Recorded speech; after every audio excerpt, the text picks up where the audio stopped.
Sabemos que hay periodistas que vinieron desde otras ciudades especialmente para escuchar a Pepe. Para quienes no conocen el ciclo Recrear, es un ciclo de conferencias que proponemos desde Sancor Salud y que las llevamos por todo el país, donde los protagonistas son grandes referentes del deporte. Buscamos llevar miradas y sus experiencias a cada rincón del país para que cada persona, cada organización, cada empresa se lo apropie para seguir creciendo. Ese es el espíritu de Sancor Salud. Tender lazos para crear comunidades cada vez más saludables, persiguiendo el bienestar de quienes nos eligen, claro, y el bienestar de toda la sociedad. Esa es una de las formas. Hoy nos acompañan en la mesa Daniel González, director comercial, Ariel Ulla, gerente comercial, y Pepe Sánchez. Les cuento que la conferencia va a estar planteada en dos momentos. El primero, donde podrán hacerles preguntas a Pepe, y el segundo, donde podrán hacerles preguntas a Daniel y Ariel sobre liderazgo, sobre el crecimiento exponencial de los últimos años de la empresa, sobre su desembarco reciente en Buenos Aires y tantas otras más. Antes de comenzar con las preguntas, quería presentar a nuestro invitado de hoy. Juan Ignacio Sánchez tiene 45 años, fue base de la selección argentina desde 1998 a 2011 y hoy en día es el presidente del equipo Bahía Básquet. A lo largo de su carrera se destacaron marcados logros, como la conquista de la medalla de oro en los Juegos Olímpicos de Atenas 2004 y el hecho de ser uno de los primeros jugadores argentinos en jugar en la NBA. Le ganó por minutos al Colorado Volkovitsky. Fue parte de la camada de jugadores argentinos que se denominó la Generación Dorada. Y quería comenzar yo de esta forma, haciéndole una pregunta a él, para luego poder darle paso a todos ustedes. Pepe, contanos, ¿cómo se construye un equipo para que funcione como tal? Arrancaste livianito. Bueno, buenas tardes. Contento de estar en Rosario. Estuve hace unos meses acá también con un evento de la NBA, así que gracias a Sancor Salud por esta invitación, por ser parte de este ciclo. Sé que en el anterior mío estuvo Peque Pareto, ¿no? Tuvo Peque Pareto, después en el segundo Recrear estuvieron tres personas que conocemos muy bien, Rubén Bagnano, Sergio Hernández y Julio Lamas. Alguna discusión en algún vestuario hemos tenido. Ya nos contarás. Pero bueno, yendo a tu pregunta, yo creo que la construcción de equipo tiene mucho que ver con la capacidad de poner en juego las cuestiones personales en pos de lo colectivo, ¿no? Si uno me ha tocado estar en muchos equipos durante mi carrera, muchísimos, compartir con muchísimos compañeros.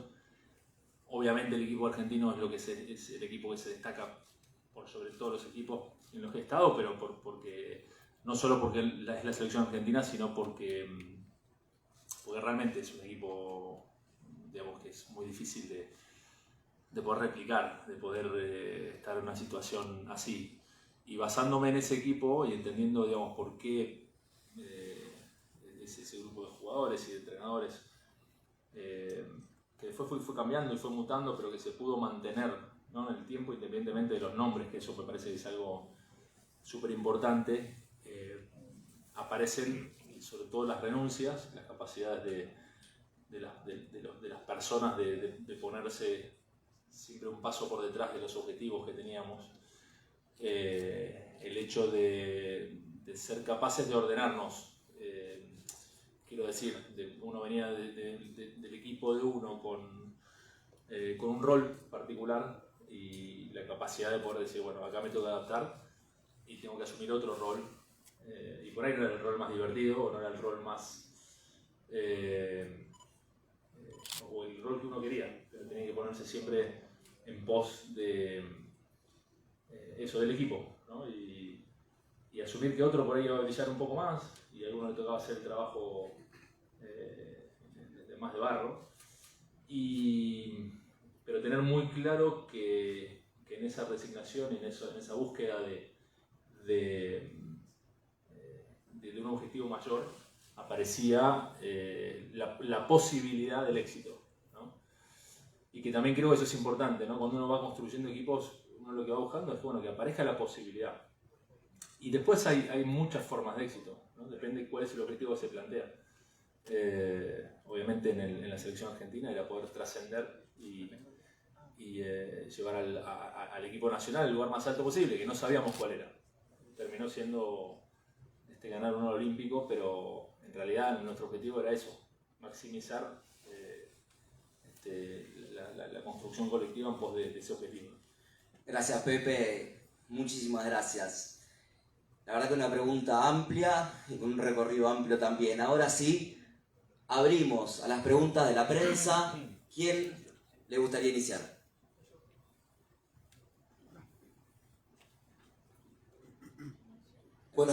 Buenas tardes, Pepe, desde la zona de provincia de Córdoba, cerquita de Sunchales ahí. Bueno, Pepe, ¿cómo fue, también te le voy de liderazgo, tu decisión de irte tan joven a la universidad? Pues no fuiste directamente a jugar a la NBA, fuiste a la universidad. ¿Cómo fue esa decisión? ¿Cómo fue ese trayecto? Y después, bueno, llegaste a la NBA, pero ¿cómo fue eso para contar a los más jóvenes? Porque eran otros tiempos los de hoy, ¿no es cierto? En aquellos cuando te tocó ir a Estados Unidos. Sí, otros tiempos, pero lo mismo de algo que cada vez me gusta recalcar más, ¿no? Y sobre todo con la gente joven, esto de las nuevas generaciones que están tan disruptidos, todo está disruptivo por la tecnología, digo, ¿no? Y que es el tema del esfuerzo, digamos. Ahí por ahí a veces una sensación de que las cosas hoy son más sencillas, ¿no? Porque yo tengo un hijo de 7 años que toca un botón en una pantalla y aparece ya todo hecho. Yo llegué a Estados Unidos a los 18 años con un bolsito y sin saber inglés. Y a los 15, 16 años empecé a pensar en que me quería ir a Estados Unidos, que la verdad que todavía ni sé por qué me quería ir a Estados Unidos. No sé, de ver partidos por televisión y de soñar y decir, bueno, yo quiero hacer algo, y me decían, todo el mundo me decía que no, que era imposible, que estaba loco, que nadie lo había hecho, que por qué no me quedaba ahí donde estaba. Y 2 años más tarde, bueno, me mandaron una beca, que por suerte mi mamá es profesora de inglés, así que pudo contestar el llamado John Chaney, que era el entrenador, y 2 años después estaba en Estados Unidos, una época sin internet, ¿no? Con una realidad totalmente diferente, pero con lo mismo, con la misma lógica que la que debería tener cualquier persona hoy que quiere progresar, no sé, buscar algo mejor, que es tener mucha capacidad de esfuerzo y de sacrificio en términos yo me fui a los 18 años, mis amigos estaban en mi casa, en mi ciudad, y yo estaba lejos y extrañaba, y hay un montón de renuncias que hay que hacer. Y la palabra es esa, ¿no? Nosotros entrenamos mucho, entrenamos muchísimo. Fueron años de mucho esfuerzo, de muchas renuncias, de estar lejos de mi casa. Y bueno, de repente ese chico que tenía 18 y llegó en un bolsito, 5 años después estaba debutando en un partido de la NBA, lo cual no tiene mucha lógica otra que la de entender que las cosas, requieren tiempo, requieren poner horas, equivocarse, ir de nuevo. Y bueno, después, una vez que ya estás en la NBA, se ve toda la parte más linda, ¿no?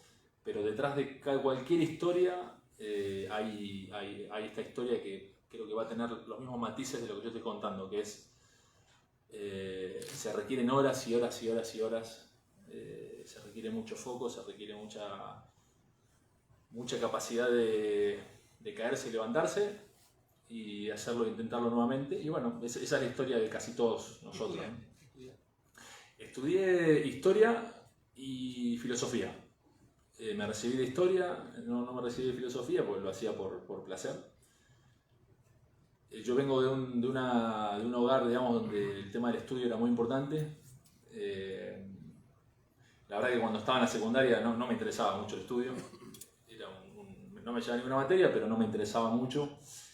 Pero en mi casa, digamos, me decían, bueno, jugar al básquet, hacer lo que quieras, pero tenés que estudiar. O sea, tenés que estudiar porque es parte de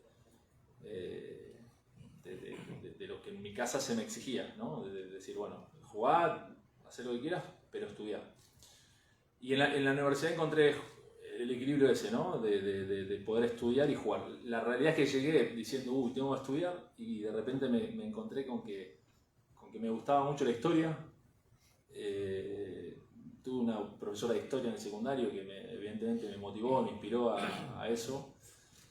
Mi papá es ingeniero, pero siempre también tuvo una parte muy humanista. O sea, crecí en un lugar con mucha música, con mucho arte, mucho teatro, cine, siempre estando muy presente la parte cultural.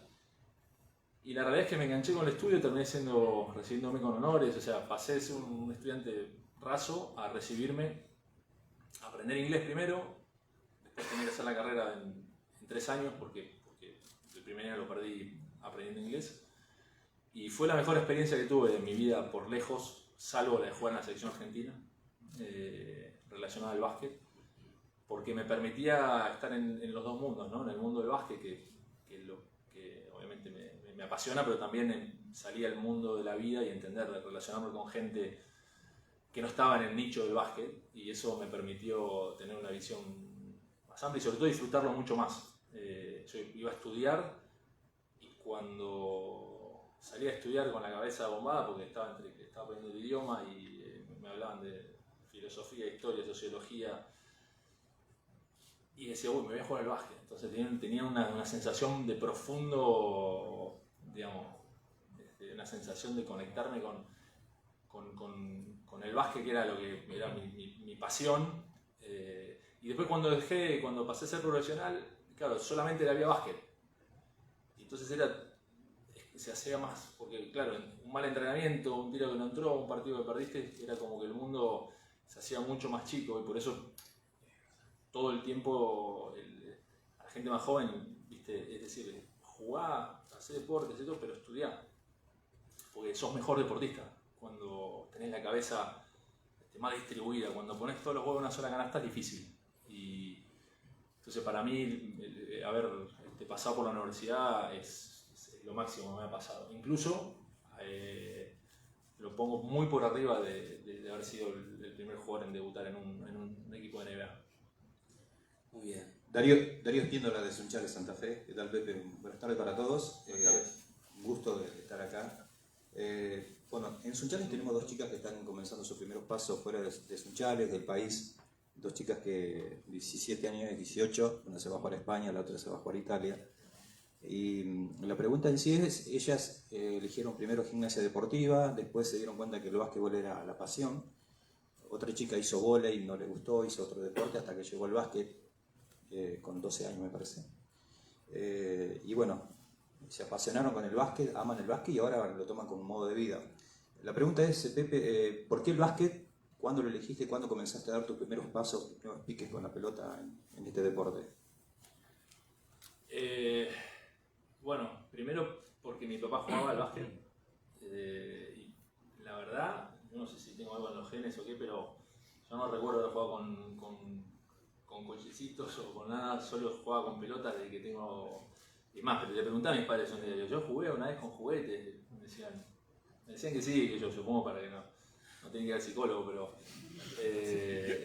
yo lo que recuerdo picar una pelota desde que nací, o patear, me encanta el fútbol, me encanta, soy un jugador de fútbol frustrado, porque nunca, o sea, siempre lo del básquet se me dio con mucha naturalidad. De hecho, me doy cuenta que tengo 45 años y estuve 8 años sin jugar, y cuando volví a jugar hace poco, honestamente no es que había entrenado nada, es el don que tenés, es como algo... Montar en bicicleta.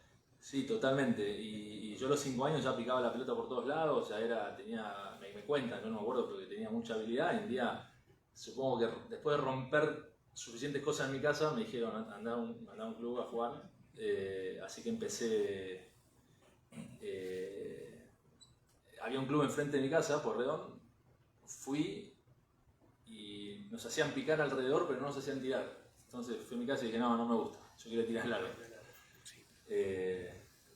Y después fui al Nacional, que quedaba unas cuadras, que es donde mi papá había jugado, y ahí me enganché y nunca más lo dejé. Pero hay una relación con el tema en mi caso, una relación con el tema de la pelota, una fascinación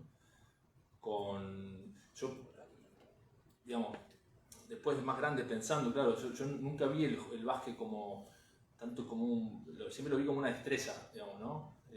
Yo cuando juego siento que estoy creando, estoy haciendo una especie de arte de alguna manera, ¿no? Entonces mi relación con el juego siempre fue muy con esa sensación, ¿no? de que la pelota es una extensión de mí, y siempre me gustó mucho lo estético en el juego, ¿no? Entonces, bueno, nada, hoy me gusta ver cualquier deporte que miro, lo que me gusta ver es eso, ¿no? Sobre todo jugadores que el otro día se lo decía a Lea Bolmaro, digamos, el deporte no deja de ser una expresión estética. Yo le decía, cuando vos entras a la cancha tenés que estar listo es como cuando la gente paga una entrada, cuando va al teatro, ¿no? O sea, no solamente jugar bien, tenés que estar dispuesto a dar una performance, ¿no? De jugar con gente, y eso es parte de dedicarse a esto, ¿no? De poder expresar la destreza de uno, bueno, con presión o como queramos llamarlo, y sobre todo con gente mirándote, ¿no? Entonces, yo creo que ser deportista también es parte de ser un poco artista, y eso creo que también está bueno enseñarlo y hablar de eso, porque hay muchos buenos deportistas o buenas deportistas que cuando después entran a la cancha el mundo se les viene abajo, porque lo hacen muy bien en el entrenamiento, pero después les cuesta en la parte de dar una performance, ¿no? Pero como cualquier arte, digamos, hay un momento que estás arrojado ahí y bueno, y tenés que... Y yo desde chiquito tuve esa sensación de, digamos, cuanto más gente, cuanto más situación de presión, más me gustaba, por eso me gustaba jugar los minutos finales y qué sé yo, pero viene todo de muy chiquito, sí. ¿Y te costó mucho antes jugar? Porque te vio mucho personas que hagan deporte y tienen ese problema. Sí, no, la verdad no me resigno. Yo creo que uno lo podés camuflar. Como digo, yo estuve 8 años sin tocar una pelota y jugaba a otras cosas. Es sensación volver, ¿no? Fue mágico, jamás me imaginé que iba a estar en la cancha de nuevo, ¿no? Y la sensación es que sos jugador yo a veces hablo con jugadores de otras generaciones, gente que tiene mucha más edad que yo, y la sensación es la misma, digamos. Sos jugador, naciste jugador y podés hacer otras cosas, pero no hay nada, digamos. Yo cuando veo un partido de básquet estoy viendo colegas, no estoy diciendo, yo antes, no, mi mente está ahí puesta y sí, tal cual. Gracias, Pepe. Chicos, disculpa, ya que te doy paso. Simplemente, como sale por streaming, les pedimos que las preguntas, cada uno espere su tiempo y la hagamos por micrófono, para que después haga el sonido también en la virtualidad. Muchas gracias. Perfecto, sigo yo entonces. Un gusto. Fabián Amarante, de la radio 102.9 de Brinkman, Córdoba. Una cortita. ¿Desde cuándo Pepe y por qué no Nacho? Y la otra, recién observé que valoraste bien esas cosas que a veces ocurren puertas adentro del vestuario, que a veces son elevadas de tono, ¿no? Pero vi que las recordás bien, y a eso voy. ¿Qué valores enseña el básquet que hacen que esa discusión y esas cosas que pasan en el vestuario mueran en el vestuario? A diferencia de lo que pasa a veces en otras disciplinas que terminan siendo una telenovela mediática, ¿no? Buena pregunta. Bueno, Pepe por Pepe Sánchez, por el cómic. Cuando llegué al Nacional con 5 años me pusieron ese sobrenombre. Sé que estaba de moda Pepe Sánchez. Y, así que no sé para qué me pusieron. Mis padres han pensado Juan Ignacio antes, a ver qué ponemos, y bueno, no valió de mucho porque de los 5 años que soy Pepe. Me ayudó mucho en Estados Unidos porque me decían Pepi por la S pronuncia ahí, y era más fácil. A ver, Juan Ignacio se le hubiera complicado. Así que nada, bueno, eso por ese lado. Y el básquet tiene, sí.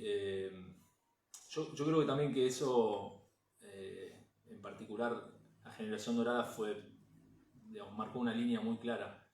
Hasta antes de la generación dorada, en el básquet, los programas de vestuario muchas veces traspasaban las puertas, ¿no?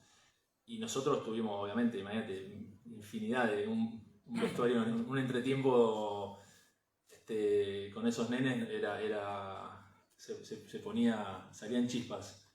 Pero creo que en ese sentido se marcó una línea, y en general hay en el deporte, hay en el básquet, una concepción de que en el entretiempo, viste, que las cosas se arreglan en el vestuario, y cuando se sale afuera, mirá, a nivel, he escuchado amigos a nivel de empresa que hablaba de ámbitos de consenso y de disenso, ¿no? Yo creo que en el básquet está muy claro que el vestuario es el ámbito de disenso, y la cancha es un ámbito de consenso, ¿no? Es raro ver.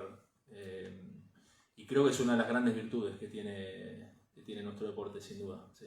Pero bueno, insisto, creo que hay una línea que se marcó desde el equipo nacional hace ya 20 años atrás, o un poco más, y que eso también respira hacia afuera, ¿no? Y da un ejemplo muy bueno. ¿Qué tal, José? ¿Cómo te va? Buenas tardes. Gustavo Estrubia para Sunchales. Quería preguntarte, ¿cómo ves a la juventud hoy, a los chicos?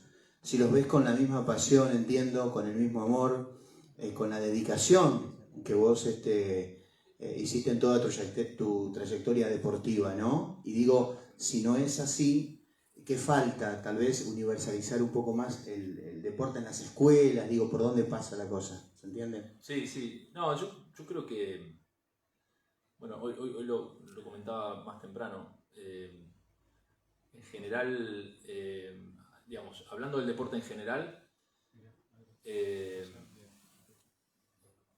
dos cosas. Una, creo que hay que hablar más del tema del esfuerzo. O sea, insisto, yo ya hablo más como papá, digamos, ¿no? Obviamente, un hijo de 7 años y todo el tiempo, ¿viste? Estoy como un pájaro carpintero, pero hay una cuestión con la tecnología que está espectacular, pero que si no va acompañada de entender que las cosas llevan tiempo, de hacer un culto de la paciencia, no es un tema generacional, digo, no es un tema de, no, bueno, pero porque antes, digamos, la paciencia y de entender los procesos, de entender que las cosas llevan su tiempo, creo que ese es el punto más, digamos, sobre todo que más podemos dejar a las siguientes generaciones. Que nada es gratis, nada se hace un día para el otro, nada se hace porque decís, quiero ser esto, bueno, está bien, yo también quiero hacer un montón de cosas, pero se necesita, creo que necesitamos hablar más del esfuerzo, no tener, creo que por ahí en nuestra generación tenemos un poco de temor porque queda, viste, como que no estás ayornado y las nuevas generaciones tienen herramientas que nosotros no teníamos, y claramente digamos, tiene muchísimas más posibilidades de las que probablemente tuvimos nosotros, ¿no? De información. Vos pensás que antes, para tener información, la información la tenían muy poquitos. Hoy la información está a un clic de lo que sea, de cómo arreglar una canilla en el medio del desierto de Sahara, y alguien hizo un tutorial. Eso no existía antes. Ahora, nosotros teníamos que esforzarnos por conseguir la información y después por transformarla en la acción, ¿no? Ahora la información está, bueno, pero la acción necesita esfuerzo. Entonces, En ese sentido me parece que eso es lo más importante. Y respecto al deporte, me parece que es la herramienta más importante que tenemos, porque involucra cuerpo y mente. Entonces, sin duda digamos, y cuando involucra cuerpo y mente, involucra salud mental. Fíjate lo que pasó en la pandemia, ¿no? Fue muy claro, que nos quedamos quietos, no nos podíamos mover y se nos vino el mundo abajo. Aún la gente que no se movía tanto, o sea, se sintió todos nos sentimos privados de movernos.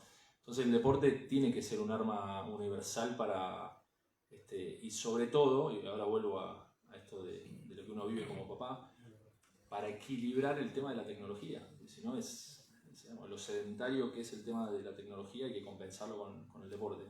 Así que nada, esfuerzo y movimiento para mí son dos cosas que equilibran todas las otras virtudes que tiene el tener acceso a la tecnología. Pepe, acá, Hernán Álvarez del diario Litoral, acá a la derecha. Te quería preguntar por la actualidad de Bahía Básquet, por qué decidieron bajarse de la Liga Nacional, siendo la capital del básquet, y si se me permite la segunda pregunta, ¿por qué nunca Bahía tuvo un campeón nacional de básquet de la Liga? La primera es, bueno, la pandemia fue muy disruptiva para nosotros, para el proceso de reclutamiento y de formación que llevamos, y necesitamos resetear, básicamente. Fueron casi 12 años seguidos y nada, ahora vamos a competir en el torneo local y resetear para volver a construir. Y la segunda, bueno, yo creo que digamos, ser campeón a nivel nacional no es tanto una... Es decir, creo que los grandes polos de básquet, como pueden ser Bahía, Córdoba, Rosario, Santa Fe, Entre Ríos, una cosa es tener el básquet como parte de la cultura, donde así como en casi todos los lugares es el fútbol, en muchos lugares es el básquet, como es en el caso de Bahía, y otra cosa es ser campeón. Campeón es una cuestión de plata. Vos sos campeón, digamos, ¿no? San Lorenzo fue campeón 5 años porque tenía los mejores jugadores. Parece que a veces confundimos una cosa con otra, ¿no? Hubo un montón de campeones que después no siguieron y el deporte profesional se maneja por presupuestos. Lo que no quita de que en todas estas ciudades que no es solo Bahía, acá en Rosario hay el doble de clubes de Bahía que juegan al básquet. Eso creo que pasa más por una cuestión de tradición, en Bahía es casi religión el básquet, digamos, ¿no? Pero a veces no va de la mano con tener un éxito en el mundo profesional. Si fuera así, ¿no? Pero aparte no pasa solo en Argentina, quiero decir, pasa en todos lados.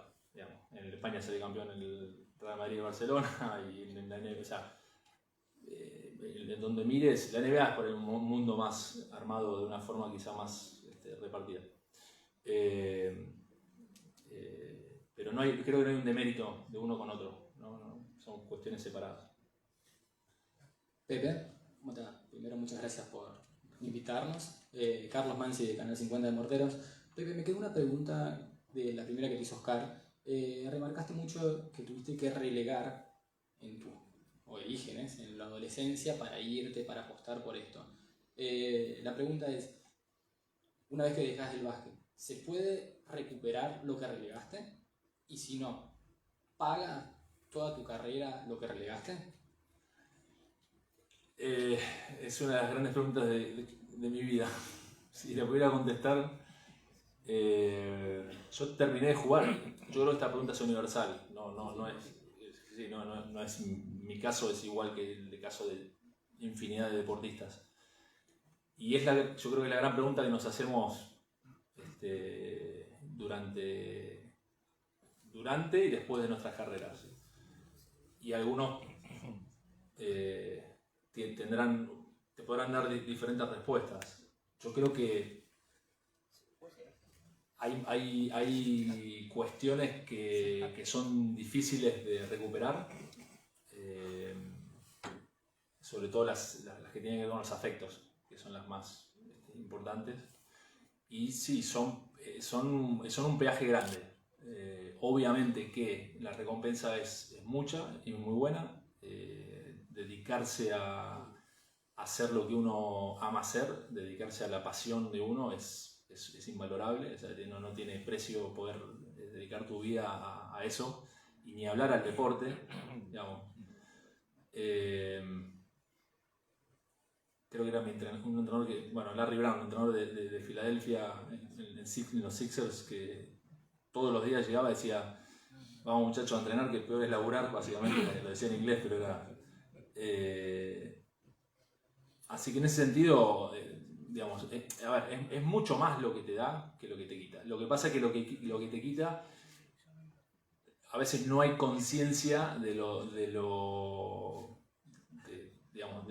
pesado que es. En mi caso, por lo menos, hasta que cuando me retiré, ahí me di cuenta de que había un montón de cosas que tenía que solucionar, porque te vas de tu casa muy temprano. O sea, hay un punto donde no sos, en mi caso, perdí la adolescencia, te despegás de tu núcleo familiar y entonces las relaciones son distintas. Y ni hablar un montón de cosas, por eso, de los afectos. No sé. Parece una tontería, pero pasar Navidad arriba de un avión, yo me decía a mí mismo: bueno, no pasa nada, es Navidad, Papá Noel, bueno. Y no dormían toda la noche. Quiero decir, porque tu gente está reunida, está en otro lugar, a mucha distancia, y vos estás solo, en el medio de la nada. Y bueno, ahí es donde decís: che, bueno, este es el costo. Y yo ya estaba jugando en la NBA, y digo, creo que un montón de deportistas se deben sentir muy relacionados con lo que digo, y tiene un costo emocional importante. Pero bueno, yo creo también que no tenemos plan B. Quiero decir, si no hubiéramos sido eso, hubiéramos estado frustrados toda nuestra vida. Entonces, como todo, es un toma y dame. Yo por eso también me retiré temprano de Europa, me volví temprano, me volví a vivir a Argentina, y bueno, mucho en búsqueda de eso que no había tenido, ¿no? Así que, pero bueno, buena pregunta.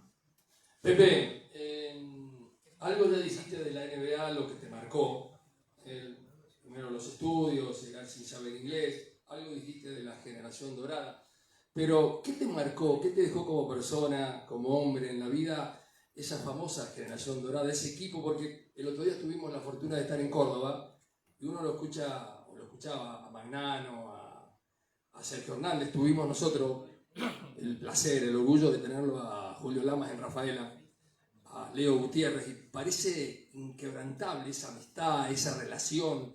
¿Cuánto tiempo pasó, no?, de la medalla dorada? ¿Qué te dejó como persona en la vida, como enseñanza? Mirá, muchísimo. Seguimos siendo amigos 20 años después. De hecho, ahora unos cuantos nos vamos a encontrar para ir a celebrar el reconocimiento a Manu en el Salón de la Fama. Somos, yo creo que más una especie de familia o de hermandad, más que de amigos ya en este punto. Compartimos toda nuestra vida. Es verdad que los éxitos unen, ¿no? Ganar es verdad que une, te marca, pero creo que lo que pasó en ese equipo, incluyo a los jugadores, incluyo también a los entrenadores, ¿sí? Fue algo mágico, digamos. No, a veces cuando lo contás parece exagerado, porque es como, bueno, tampoco no puede haber tanto sentido de la otredad, digamos, ¿no? Pero excede las palabras. Excede a las palabras. Era esperar todo el año para vernos, para concentrar juntos, para jugar juntos.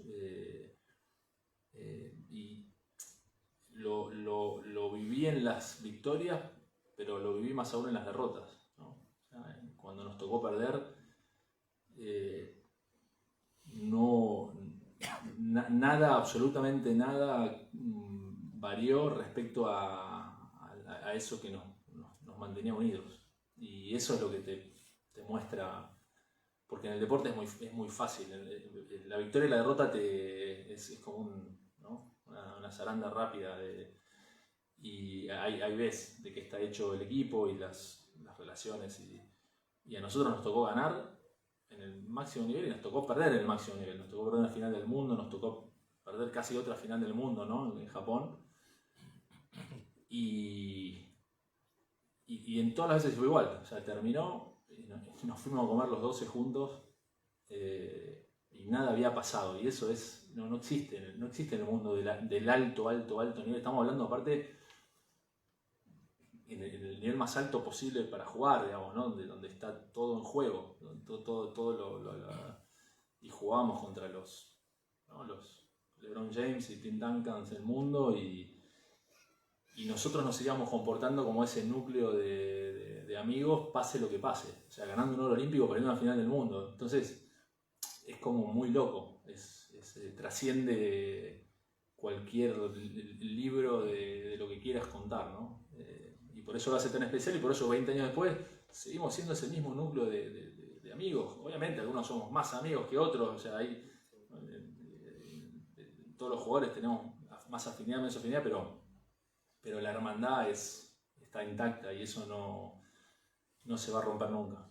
Bien, vamos con las últimas 4 preguntas y después ya liberamos a Pepe para que se vaya a la disertación. Así que, adelante. Sí, Pepe, aquí. Néstor Clivati de Radio El Espectador de Rafaela.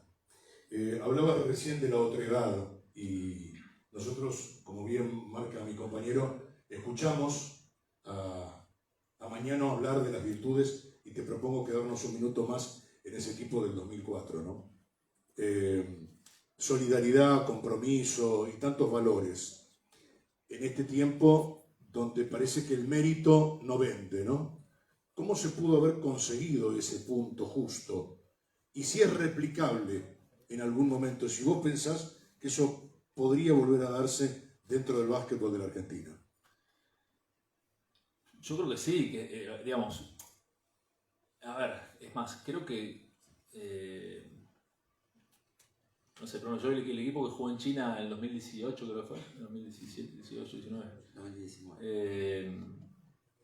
Yo me sentí muy identificado, por ejemplo, con lo que hicieron. No vi los resultados, porque el resultado después es una pelota que entra o que no entra, ¿no? Pero yo sentí que estaba absolutamente representado y que eso estaba ahí presente, ¿no? Entonces creo que sí es replicable porque lo vi, o sea, fui testigo. Porque lo que veía era eso, ¿no? Esos valores de equipo que estaban ahí, obviamente con Luis liderando ese proceso, haciendo un trabajo increíble,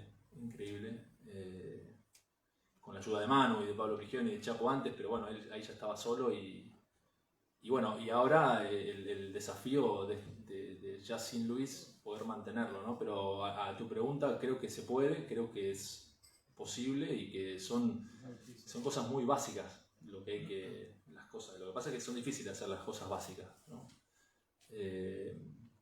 Y requiere, una vez más, requiere mucho esfuerzo, requiere mucha capacidad de remangarse y no es fácil cuando los jugadores empiezan a tener mejores contratos y todo empieza a haber más luces, es más difícil a remangarse e ir. Nosotros esa virtud, por suerte, no la perdimos nunca, ¿no? Y en eso mucho mérito de Rubén, de Julio, de Oveja, de mantener el foco y la humildad siempre a flor de piel. Muchas gracias. Marcelo Juncos, Radio Mística de Brinkman. Pepe, ¿qué mensaje le dejarías a las chicas que juegan básquet? A las jovencitas especialmente, ¿no? Estoy hablando U13, U15, que se rompen el alma y los tienen como referentes a ustedes. ¿Qué mensaje le dejarías? No, el mismo que a los hombres. me encanta ver cómo el básquet femenino está explotando en Argentina.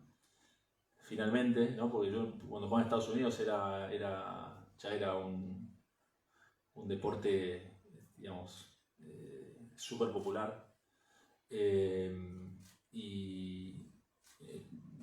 Digamos, el consejo, como te digo, jugadores o jugadoras, lo más importante yo creo que es que disfruten de jugar y que no pierdan nunca la capacidad de jugar.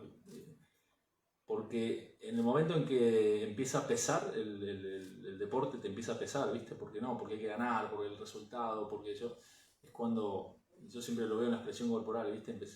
Los jugadores, las jugadoras y los jugadores empiezan a hacer esto, ¿no? Empiezan a hacer, todo se acorta, los movimientos son más cortos, y cuando uno está jugando, como juega en la plaza o en el parque, todo, ¿viste? La expresión corporal es mucho más. Entonces, y los mejores jugadores y las mejores jugadoras, si uno observa, son los que más tienen esa capacidad para desplegarse, digamos, ¿no? Entonces, que jueguen y que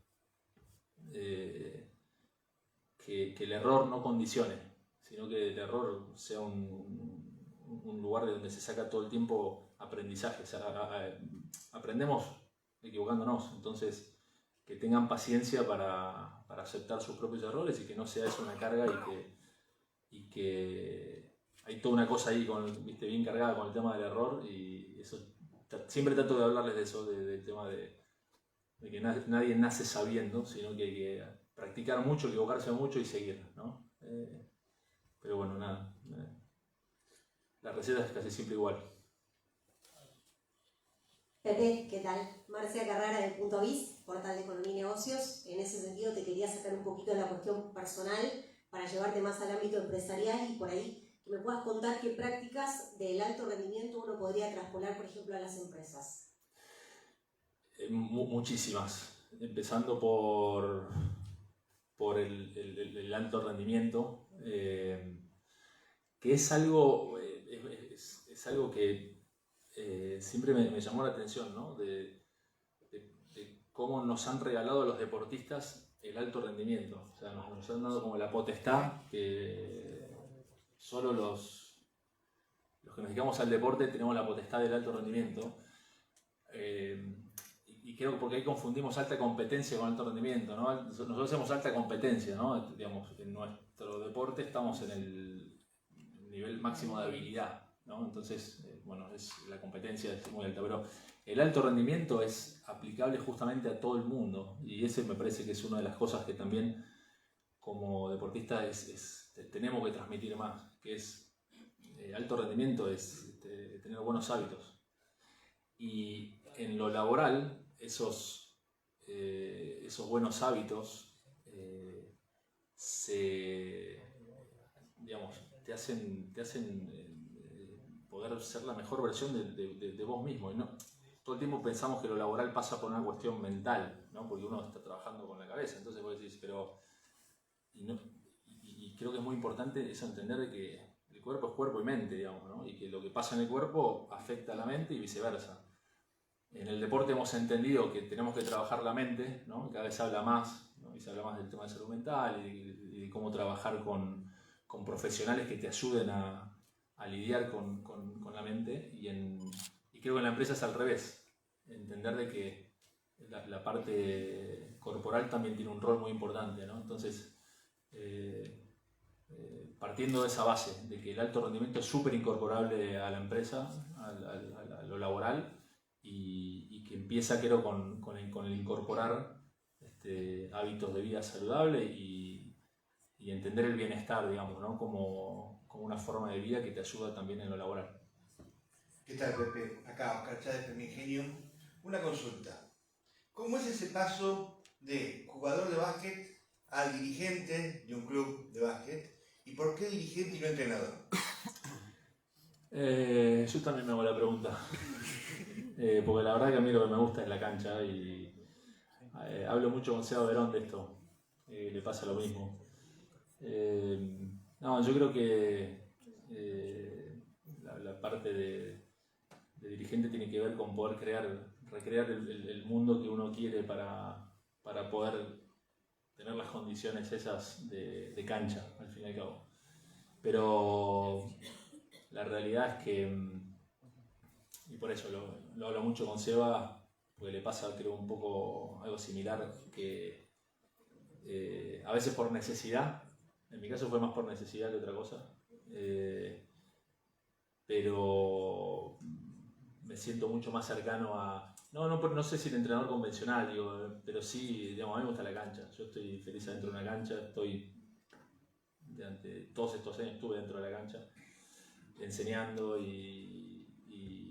pero lo que pasa es que la del entrenador creo que también la evitamos porque es muy dura la vida del entrenador, es nómade, tiene sus particularidades, pero me siento muchísimo más cerca digamos, del juego que de otra cosa. Buena pregunta, no me la han hecho nunca. Está bueno. Vamos a la última pregunta, Pepe. A la última. Bueno, yo quiero, discúlpenme, pero quiero aprovechar a toda la mesa, ya que están los tres ahí, que después no los voy a poder agarrar. Primero que todo, nosotros hacemos cultura y educación hace 17 años, y hoy es difícil hacerles entrar a los chicos, hacerles entrar en la cabeza, más depende del hogar, debe ser también, que todo es cuestión de esfuerzo, como vos decías. A mí se me infla el pecho, como dice Lucas Galli, cuando una empresa de Sunchales, en eso coinciden los tres, empezaron de la nada y crecen, y vos estuviste peleando una final del mundo. Y Sancor Salud está peleando por llegar a ser la primera de la República Argentina, que está por ahí. Yo la conocí desde que no era nadie. ¿Se entiende la pregunta? Te respondo yo primero y después los dejo a ellos que van a hacer su parte. Y de paso aprovecho una vez más a agradecer la invitación y a Sancor Salud y feliz de estar en Rosario una vez más. Y sí, no creo que haya ninguna historia de éxito. Yo siempre pienso las cosas como al revés, digamos, ¿no? Entonces, agarrar cualquier historia de éxito, cualquier caso de éxito, en lo que sea, no hace falta del deporte, de lo que sea. Cuando lo deconstruís, lo que va a aparecer va a ser siempre lo mismo. O sea, digamos, tomá a las grandes estrellas del deporte, pero de cualquier ámbito, y aparece lo mismo. Esfuerzo, capacidad de rebotar, rebotar me refiero a de caerse y pararse, que te digan que no. Y bueno, y en lo laboral, ir a la próxima entrevista, el otro día lo veía a Mauricio Dayú, ¿no? Grandísimo actor y compositor teatral, y contaba lo mismo. 550.000 no, hasta que apareció un sí. Y no hay otra, es perseverancia, es esfuerzo. No conozco otra receta, y lo que pasa es que a veces es como tan básico que pareciera que hubiera cosas mágicas en el medio. La realidad es que no la hay. Todos nosotros en la generación dorada éramos chicos que empezamos jugando al básquet, de barrios de clase media rasante, y que tuvimos esa capacidad de empujar y de empujar y de empujar. Obviamente se requieren ciertas habilidades, ciertos talentos, pero creo que es una cuestión de construcción y de tener la capacidad de no resignarse y seguir para adelante. No hay mucho más secretos. Ahora sí, muchísimas gracias, Pepe, muy emocionante haberte escuchado, haber podido